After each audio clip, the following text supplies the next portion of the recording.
Good afternoon, everybody. How are you doing? I'm just going for a stroll on this Sunday afternoon before I go stir crazy. I haven't been very far out of the house for a long time, but I need to go for a walk. And so I'm down here. It's a nice day. I think it's a bit warmer earlier, but it's bright enough because it's just been grey and overcast for days. But now there's a bit of blue and some white clouds, so I'm feeling happy. I'm one of those people, that's all it takes to get me out of the house and to lift my mood a bit. So how are you all doing? How you all doing? I'm good. Still down at my mum's. I think I'm going to be there for the foreseeable future, if I'm honest. Yeah, got a few things to work about. It's looking like I'm going to be there for the foreseeable future. But so far so good. It's quite tiring at times, as you can imagine, being a carer. But we've got someone else in to help us as well, so that's good. But it's just, it's physical, it's mentally very draining at times. And days like this, where I could just get out of the house and go for a walk, lap up some rays, are really needed, really helpful. One minute. I've never walked down this road before knowingly. It was quite nice down here. I'm in Clapham. I think it's Clapham Manor, I think. It's quite nice down here. So, what's been happening on the world stage? I'm sure you've all been watching the insanity that's going on in America at the moment. And it's just crazy to me. It's just so insane. But this is what happens. I think that there are several lessons to learn here. But one of the main ones is like, this is what happens when you don't know how to lose gracefully. Okay, so look, we all know what's happened. Donald Trump lost the election. He's convinced that he hasn't. He has tried all kinds of things to convince the world that he was in fact the rightful winner. He launched how many lawsuits? All of them have been proven to be false, at cost of how many millions? You know, I don't really comment because we won't tell them. But even that, he's still insisting that he's a winner. And him and his closest people have been sending out dog whistles as well as direct messages to his base to do whatever is necessary to overturn the results, resulting in one of the worst things that country has seen, that's resulted in the deaths of 5 people. And still, this man has not officially conceded. Still, this man has not congratulated Joe Biden. It is just, I don't even know what to say. And to top it all off, he's refusing to attend the inauguration. He'll be the first outgoing president to not have attended the inauguration of the incoming president for almost 150 years. I mean, is this truly a legacy that anybody wants? Why would anybody want that kind of legacy? It's insane to me. I was just wondering over the last few days, why can this man and his people not accept defeat? It's not a step, well, it's happened. Nothing you can do, as you have seen by all of the frivolous lawsuits that have been launched, that have been thrown out, nothing you can do can undo the result. The American people have spoken. This is what they want. Concede with grace and class and get on with the rest of your life. But no. It's such a contrast to Senator John McCain, who's now passed away, when he lost to President Barack Obama in 2012, I believe it was. Contrast the two. I'm sure that's been floating around on the internet because it came up on my YouTube feed to contrast Donald Trump's behaviour with his behaviour. And the two couldn't be more different. They literally couldn't be more different. He exhibited what a statesman should look like, what someone on the world stage should look like. It was a masterclass in how to accept defeat gracefully. The contrast could not be more stark. We've had something kind of similar over here, right? When the whole Brexit thing was going on. The vote was to remain part of the European Union or to come out of the European Union. I was one of the people that voted to remain. When the results were drawn up at the end, the overwhelming majority of people voted to leave. I was like, wow, because I'd massively underestimated the mood of the country, but that's the way it was. And as the days and weeks rolled past, people started to complain that they realised now that the information that had been given had not been truthful. There were massive bits of information that was missing, and had they known then what they'd known after the results had been given, they'd have voted differently. And so much so, there was so much noise about the incorrect information that had been fed to them that there was quite a serious push, actually, quite a serious call for there to be a second referendum.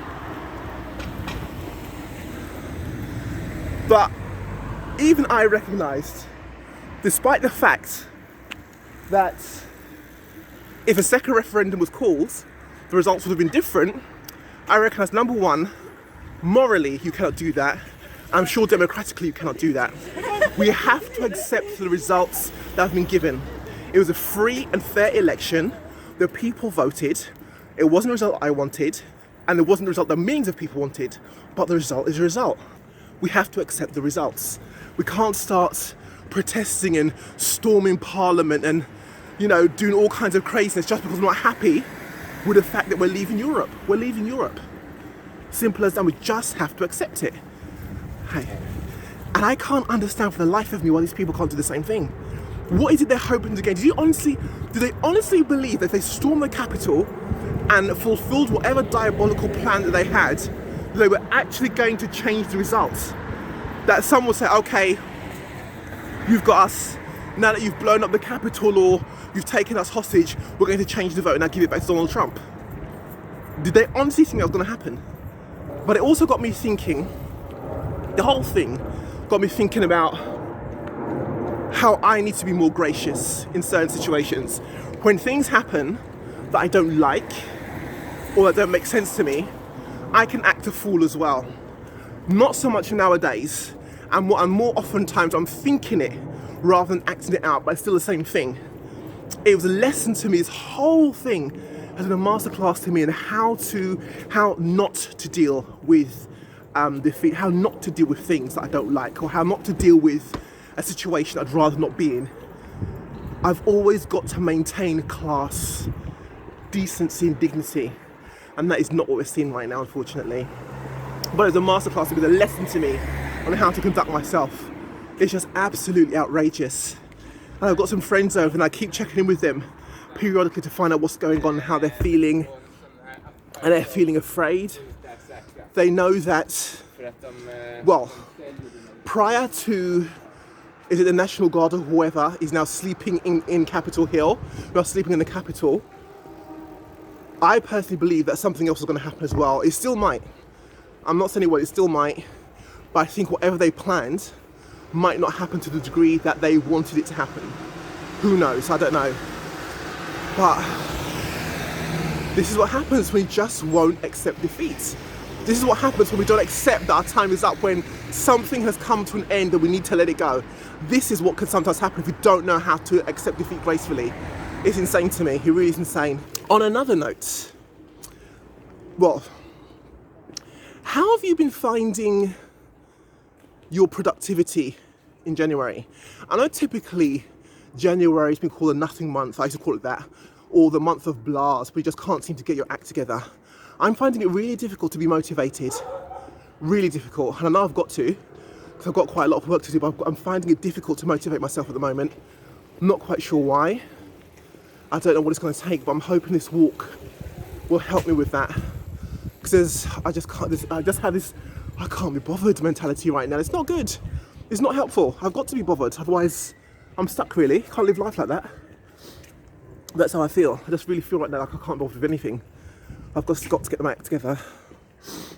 Anyway, on another more positive, upbeat note, this is kind of what I wanted to talk about before.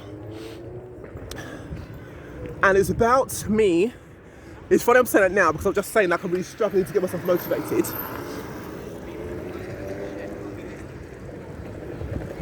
But what I know that I've got to do this year, some way, somehow, is push myself to do things I've never done before. Push myself beyond what I think my boundaries are. I'll tell you why. It's a very simple reason why. You know, if you get a laptop, right, it comes preloaded with certain games. Like it had Solitaire, and I downloaded Mahjong, right? Those are my 2 games that I play. Now with Solitaire, it's got easy, medium, hard, right? But because I know I'm not very good at games, I just was only ever playing the easy one. I still lose at that, but I was only ever playing the easy one. And this went on for about 3 or 4 years. And then one day I said to myself, well, just for a laugh, try the hard one and see what happens. So I tried the hard one, and would you know it, I was able to do it. Then on Mahjong, the same thing. I'd only been on the easy one, because the easy one was, as far as I could say, the only one I could do. Then I went to expert level. I was able to play it. I was like, what? The first time I did, I thought, nah, it's got to be a fluke. Then I tried it again. I won again. And I've been playing the hard level ever since. And I don't always win, but more often than not, I do win. And that was such an eye-opener for me. Like, how many times have I stopped myself from doing something, or stopped myself from pursuing something because I believed it was too difficult for me, or something about the particular project I told myself was beyond my realm of expertise, was beyond my scope of ability to carry it out, basically. That was beyond me. It's too hard for me, it's too difficult for me. And these things I'd had, well, the Solitaire I'd had for 3 years came with a laptop, but the other one I downloaded more recently. I was able to, just because I decided I wanted to try, I was able to do it very easily, just by applying the principles I'd been applying, winning on the easy level. If I applied it on the hard level, I'd be able to win. And that was such a revelation for me.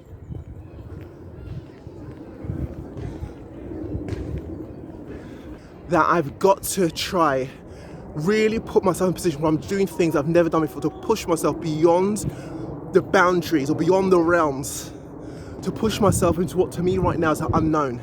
Because once I get to that place and actually apply myself, I will be able to do it. And then there's a horizon beyond that. There's a horizon beyond that. All this time I was telling myself I couldn't do it, but it was just fear. It was fear that was keeping me from it. I mean, okay, it's a game. I'm not, it's not life and death sort of thing. But it was fear of not being able to do it that stopped me from even trying, which is crazy. Sorry about the slight peaks in the park, well, as you can see.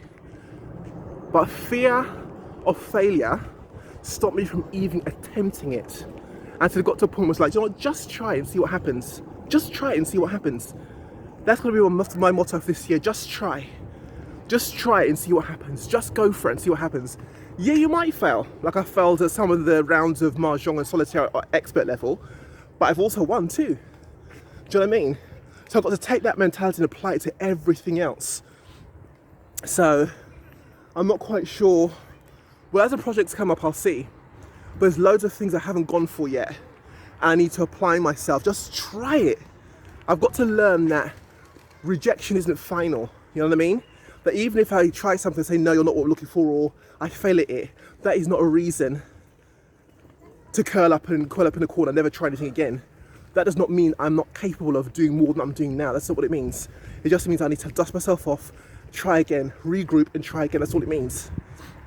So I just want to encourage you, like, if there is something you're not doing for fear that you might fail at it, I would really lay out a challenge to you to go ahead and try it. You might be surprised. You might be surprised. Go ahead and try it. Don't let the fact that you might fail at it, or you failed at something difficult before, be the reason why you don't try it now. We rob ourselves of so much, there's so many things, so many opportunities that could have come our way had we just stepped out a bit, just push the boundaries on the horizons just a bit, and try just a little bit harder to see what lay beyond what's just normal for us. Who knows? But my thing this year, that was like a real eye-opener for me, to just try, to not shrink back from something just because I think I'm not going to do it, or I'm not good at it, or whatever. To just try. Even if I fail at it, I've got to get over this fear of failure thing. We're going to fail a lot of times in life anyway, but we're also going to succeed a lot of times in life as well. I can't let the fact that I might fail be a reason why I don't try. Because for all I know, I might succeed. I need to get that in my head. So I just wanted to encourage you with that try. And there's something you want to go for it. If you fail, so dust yourself off and try again. If it's possible, dust yourself off and try again. If not, oh well, on to the next one, you know. But do try. Do try. So that's it from moi. Don't forget to like, comment and subscribe. And also, if there's any topics you'd like me to cover, please make a suggestion in the comment box below, as I said before. I really do enjoy hearing from you guys. If there's any topics you'd like me to cover, please drop me a line and I'll see if I can cover them. I'm not going to promise, but if I can cover them, I will. So take care of yourself and I'll speak to you again soon. Bye.